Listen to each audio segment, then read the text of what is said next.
Hello, good morning, class. This video is for my photo students who do not have Adobe at this time when we're on quarantine and are trying to complete the architectural triptych at home.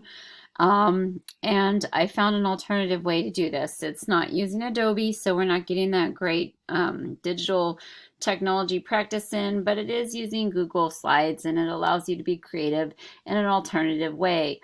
You'll see that it is on the slides for today, which is Tuesday, April 28th. And if you click the template, I'm going to upload the video in a moment, but if you click the template, it will take you to this. And you'll see that in this template, in slide number 1, I give you step-by-step directions.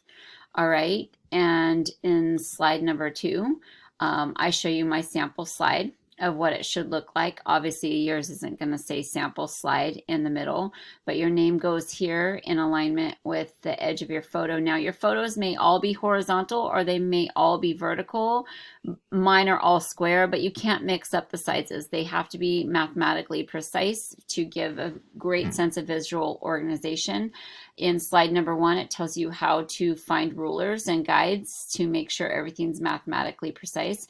And then slide number 3 is where you put your triptych. Now you'll notice down at the bottom, it tells you that you need to, when you're all done yours, delete the directions slide, which is slide number 1, and delete the sample file. And then you're going to go File, Download, and choose JPEG. Yes, Google Slides allows you to save as a JPEG, and then you can submit properly.